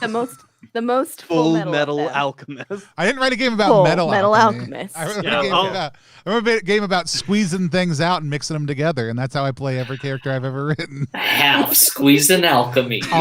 My form of alchemy is about what you can extrude, not about metal and resurrecting your brother and losing your arm in the process. Or whatever. So you do know. Wow, that was a very quick Wikipedia. No, that I know the general premise of Full Metal Alchemist. I don't. I've watched an episode. Tony quickly muted himself and just yelled, "Children, bring me your Full Metal Alchemist knowledge." Yeah, one of my kids is standing off stream right now, just whispering deep alchemy lore to me. So the brother is just armor. But everyone thinks he's the Full Metal Alchemist. Yeah, I'll post 10,000 gifts in chat later. Cool. If you pay $10, you can get Tony's guide to Full Metal Alchemist available on our Patreon. No. For the $10, we get Tony's kid explaining Full Metal Alchemist to Tony as a stream. We did have a podcast concept at one point called Datame, which was me watching an episode of an anime with my children, or a season maybe even, and then us discussing it. But the entire shtick was going to be I just compare it to Neo Genesis Evangelion the entire time, and be like, this is the same exact thing. I don't understand why you need another anime, and so I feel like there's enough. And so that was the entire bit. We've never done it, but maybe one day. But for the $10, you can get the one. The one episode. For $10, I'll make an episode of that show with one of my kids. Yeah, we do see though Adabon muscles rippling, stabs straight through not one but both of the Barnes clones, alighting them. Same thing, fading to ash. And as this battle ends up, you and you sort of take a look at your surroundings. You are no longer on a train, but you are on a boat, pushing deeper into this river we've been talking about. You all are all soaked in this sort of, I guess, like Death River water. You've never felt better in your lives. You all are going to fully heal, full health, full wells. I'm assuming that is not going to do anything to my bird. That's not going to do anything to you. Yeah. But you know you're not dead. But you are where the dead exist. Barbatus, you've specifically been dead before. Yeah, for a bit. This wasn't what it was like. Something very different's been happening here.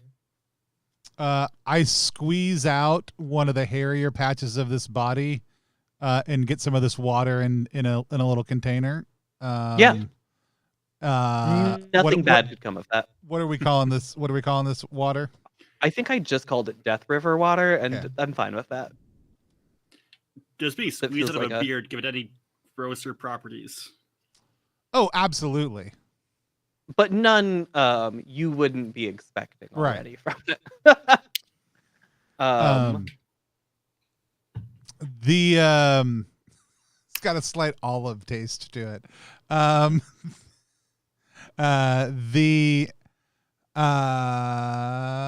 I feel good. Thanks. Yeah. And as you all look around, the boat begins to capsize, just nose down, straight into the water. Like quickly, like it's starting to tumble over itself and we're getting launched out of it? Or not getting launched out of it. You are still very much in the boat. Okay. As it goes down. And It's not doing like the cartoon like we're log fluming right now more than anything else. Gotcha. Yeah. Gotcha. And did you say we see other dead spirits around? I did not. Okay. Not other than the ones you just fought. Okay. And are there any bones left from any of the things we just fought? No. I'm so sorry I haven't been giving you bones. That's okay. I mean, I have bones. a bone with me. Worst case scenario, I've got one in store. I just, Yeah, no, I feel you. I prefer not to use it. Yeah, as the boat begins to go under, you all are going deeper and deeper into the water here. And we're going to just do a flashback scene here real fast. You all each tell me about a time you died that was sort of like of import to you. A time you died and, obviously brought yourself back. But what was that like? This can be metaphorical. Yeah, 100%. I mean, you have died twice on stream, though. So. It's just Right. Well, I don't want to to flashback. I don't want to flashback to that. The people have seen it. I was saying if something else like that happened, not like a true death here, but Right. No. So Barnes was a comet that orbited the solar system at a very far elliptic for hundreds, thousands of years.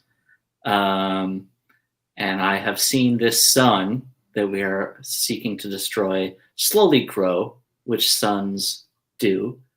But when I first arrived in the solar system, there was a very nice planet that orbited the sun that I caught glimpses of here and there. And in my comic conception of the universe, I think I fell in love with, and orbiting slowly with glimpse every 50 or 100 or 777 years.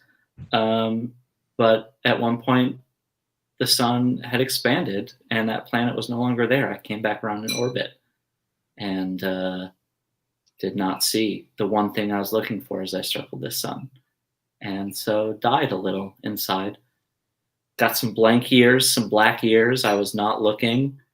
I was deep inside my icy, rocky self. And eventually came out of that and crashed onto Hecate. But that time before I blacked out was, I think, Barnes' first death. Nice. What about the rest of you? I'll start with Barbados. Let's just give us an order. Do you have anything narratively built up around what I feel like I lost at the ship? No. Cool. I think we see the Attila in the prime of its life, and we see what's the captain's name again? Varia. We see Varia and I, Varia's commanding. There's a number of other necromancers on deck with us. We're facing down. What's a different race of bad guys in this that aren't just Corvids? It's basically just been the Corvus. Do you have any others written up currently that are nemesises? Yes, but they would be post the Attila. Cool.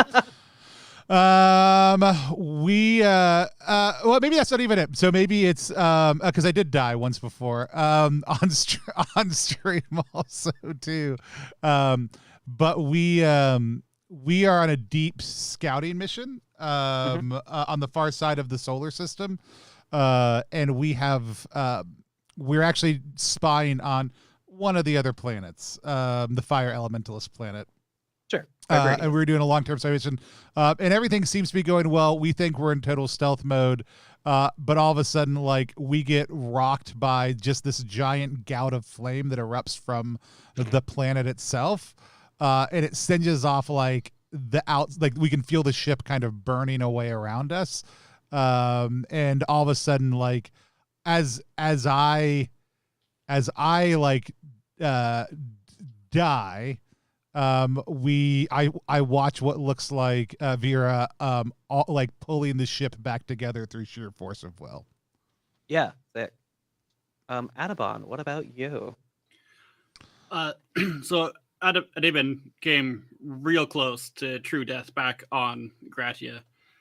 Being a healing planet, it is one of the tests of your abilities is you get stabbed. And you gotta heal yourself. And David sucks at that. And she died. But it was also the time she learned that she can use necromantic wells to bring herself back. But dying still sucked. Amusingly, a not unfamiliar experience for a lot of necromancers. There is still a sect of people on Hecate who do stab young necromancers to death to teach them how to do this at a place that's a little more safe than on a battlefield. Weirdly, a bit of kinship you probably have with the people of this planet is this weird shared trauma of being stabbed as a child. Diriel, what about you? Diriel would have happened when she was a teenager. She would have, it was almost collateral damage. She was going about her business, about her day, when there was she heard screaming, and being the kind of person to help, tried to run and help, but ended up getting in between altercation between an individual and this woman who was just garbed in a black coat with a bandolier of bells and a sword. And the individual kind of threw necromantic magic Diriel's way, and she died before she even realized what happened. But the woman brought her back, who ended up being a keeper.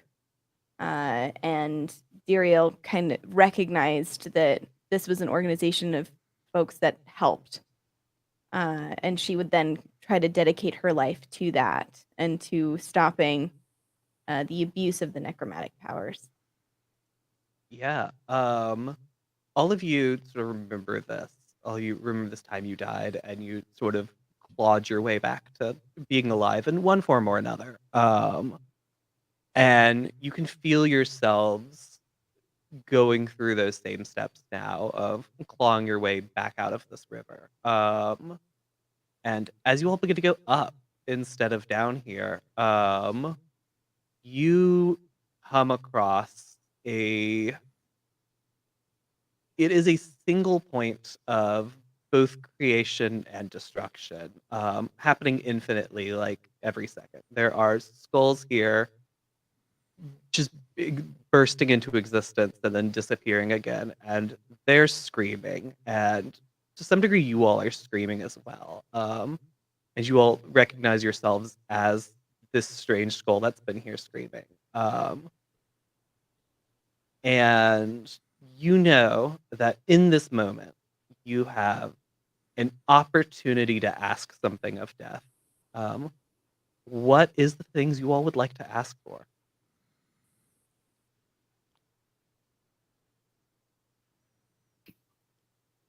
Where does a planet go when it gets eaten by a sun? Yeah. I will give you the answer to that here in a minute while I think about it. But there is an answer to this.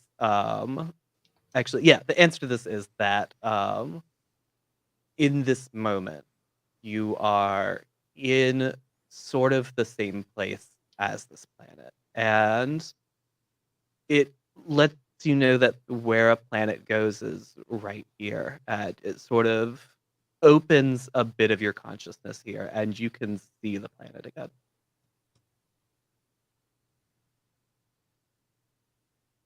And it's fine. The planet's fine, not your feelings necessarily. You got any good bones I could have? It does, in fact, have some good bones for you to have. In fact, it hands you. I say hands you, more like in your hands is, and maybe has always been, a bit of the bones of the first necromancer from here. Shit, yeah.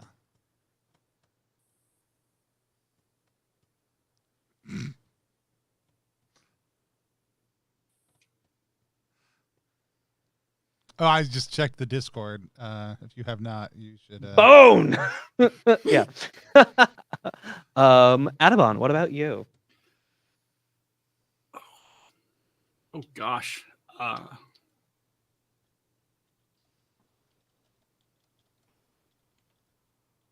So I look at Death, and I ask them, what's a good question to ask Death? You get the skull stops screaming for a second, and instead are laughing, and it's both horrifying and sort of comforting. There is not an answer to this question for you, but I think you're filled with sort of a knowledge that there doesn't need to be.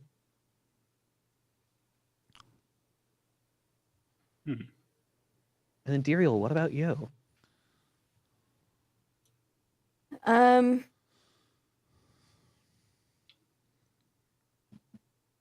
Diriel would ask for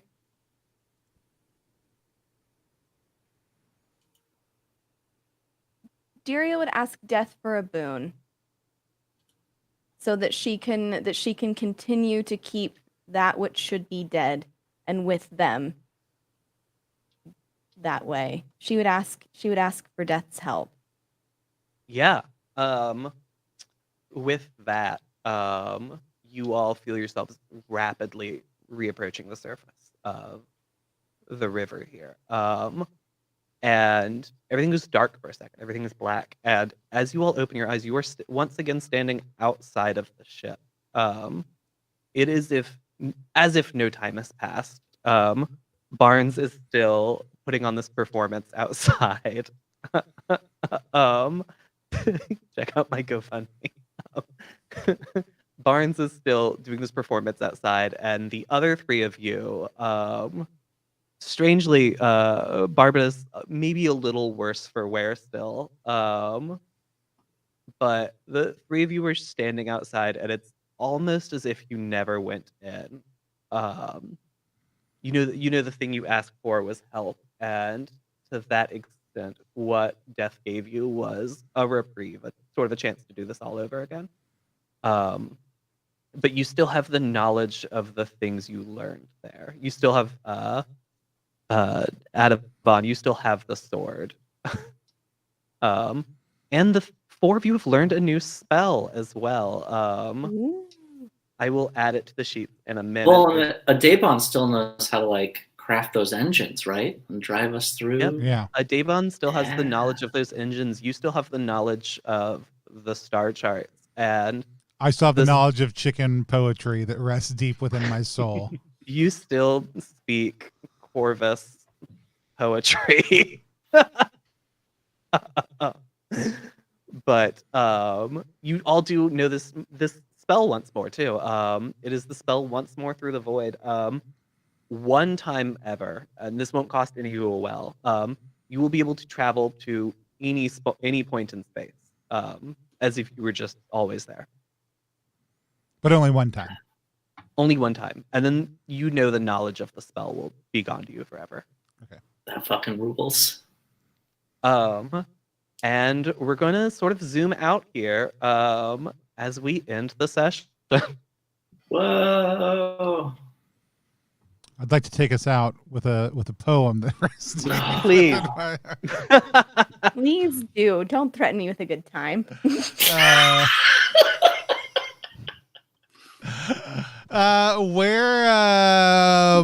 If you're out there watching right now and you're thinking, oh my gosh, what could happen next? Where could they be headed after this? You're going to have to wait 2 weeks to find out, because we're taking a break next week because the teenage child who I have whispering things about anime to me slightly off screen is turning... which one are they turning? They're turning 17 next week. And so... Exciting.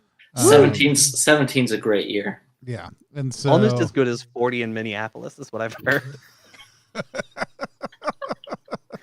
30. Shit. I was like, isn't 40's when you really come into it, though? 30's when you get cool. 40's when it all makes sense. 30's when you get cool. 40's when you get hot. I can't wait.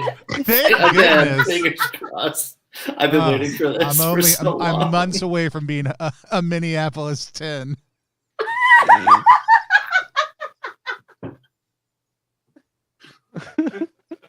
Minneapolis and a New York like 4, but we're in Minneapolis. So it's Hey, fine.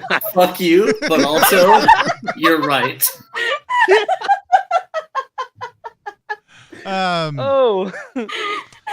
Speaking of Minneapolis, for our outros, let's start with our very own Minneapolis-based game designer, Aaron King. Why don't you tell people where's the best place to find you online? Plug any of the things you're super excited to tell people about. You can't find me online anymore. You can only find me in Minneapolis. I'll be this Wednesday. I'll be at Minnehaha Falls. Thursday, I'll be in Northeast Minneapolis if you want to hang out there. Friday, I'll actually be in St. Paul / non-existent. So fuck you, St. Paul. I'll be back in Minneapolis on March 23rd. Perfect. Yeah. Oh, I'm on the internet at Aaron MF King. Also, if you ever need on-the-spot digital support to turn a gecko into a dancing queen, my God, yes. With castanets Yes. and a little hat, Aaron King is there to support you anytime. And also go check out After the Bomb, Aaron's submission to the Together We Jam. It's very, very good, and I'm looking forward to seeing and and at some point playing more of it. Sarah, where can people find you on the internet? They can find me at OSarahXFranco. That's 0, not no. I know. But you can find me that everywhere. Twitch, Twitter, TikTok. I do TTRPG stuff. All the places. The next time you can see me doing that, it will be tomorrow night. Yeah, literally tomorrow. Not over here at though. TPK Not Roleplay. here. Not here. Not here. Over TPK on our- Roleplay. Yeah, TPK Roleplay. Is that Patchwork In- People? No, that's tomorrow is Friday. Harper's Patchwork People is Friday. What? Yes. I have yes. to be there. Come play. Come and be a part of the shenanigans because it's going. Did to you be know I wrote? Did you know I wrote that Yes. game? Yes. Okay. So you have to come be a part of it because it's going to be absurd. The cast that we have for this is absurd. It's going to be everything, and I'm very excited. I'll say real fast, the big plot of the Patchwork People game we're running is that we're trying to steal something from the St. Louis International Airport. So I'll just leave that. If you want to know what that's like, you can catch us doing it on Friday. Yeah, so go TBK Roleplay Friday, be there, be square. And just check out my Twitter for all of the upcoming projects and shows and stuff because there's just a whole slew of them. And this is really lots of fun. Thank you very much. Goodbye. Awesome. Sammy, why don't you tell people who you are, what you do, where they can find you online? I'm Sammy. I'm on the Twitter at Goddess Sammy with one fewer S's than you might expect. I'm the GM on the Greasy Panda Gaming Podcast, which can be found on the internet where podcasts live and grow. And that's about it. Yeah. Perfect. And Keegan, how about you? Yeah, I'm Keegan. We've been playing my game In Extremis, specifically the upcoming Solarcide supplement from the end of the Season 1 pass for In Extremis. Yeah, you can find me online at KeeganEXE or at KeeganEXE.com, and then you can find me tomorrow on TPK and Friday on TPK alongside Sarah doing the things she already talked about. Awesome. And we are taking most of the rest of the month off here on Plus One EXP. We do have actually 3 streams because that's how I take time off happening between now and the end of the month. We've got a couple of interviews coming up with some different creators. We are going to be playing Token, which is a 2-player RPG that is a trophy dark thing where a hunter and the creature they are hunting exchange tokens on their hunt through the forest. I'm very excited to sit down with Gabriel and play that one, along with Philosophim's upcoming release as well that we'll be doing at the end of the month.